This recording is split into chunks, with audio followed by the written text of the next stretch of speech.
بسم اللہ الرحمن الرحیم۔ السلام علیکم ڈیئر ٹرینیز، آج ہم lesson plan number 25 intermediate class course اس میں دفعہ 5 کا مطالعہ کریں گے اور اسے ڈسکس کریں گے۔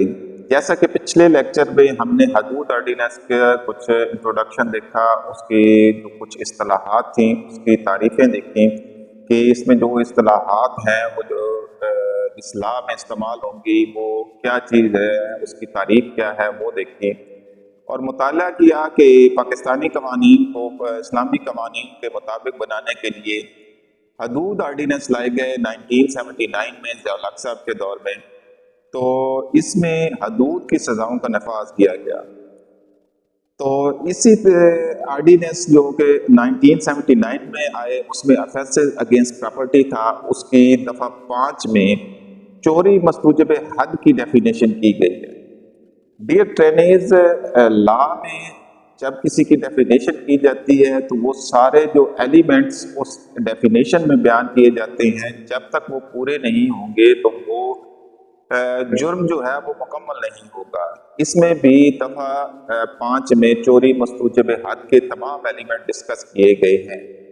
وہ ایلیمنٹ کیا ہیں وہ دفعہ 5 یہ ہمیں بتا رہی ہے کہ جو شخص بالغ ہوتے ہوئے، سب سے پہلی ضروری بات جو بالغ ہے، یعنی جو بالغ کی تعریف ہم نے پچھلے لیکچر میں پڑھی ہے، وہ بالغ ہے بالغ ہوتے ہوئے خفیہ طور پر کسی ایک حصے، دوسرا ایلیمنٹ خفیہ طور پر، تیسرا ایلیمنٹ کسی ایک حصے، چوتھا ایلیمنٹ جو پہلے سے مال مسروقہ نہ ہو یعنی چوری شدہ نہ ہو، وہ مال چوری کرے گا، خفیہ طور پر چوری کرے گا، بالغ ہے اور جان بوجھ کر چوری کرے گا۔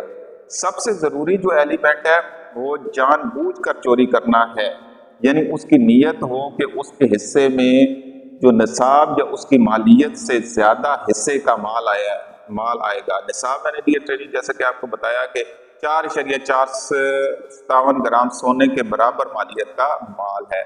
اگر اس سے زیادہ مالیت کی چوری کرے گا خفیہ طور پر اور یہ جانتے ہوئے کہ وہ یہ کام کر رہا ہے، بالغ ہے، تو وہ اس نے چوری مستوجب حد کا وہ مرتکب ہوگا۔ یہ دفعہ 5 میں اس میں یہ ہمیں بتا رہی ہے۔ Thank you.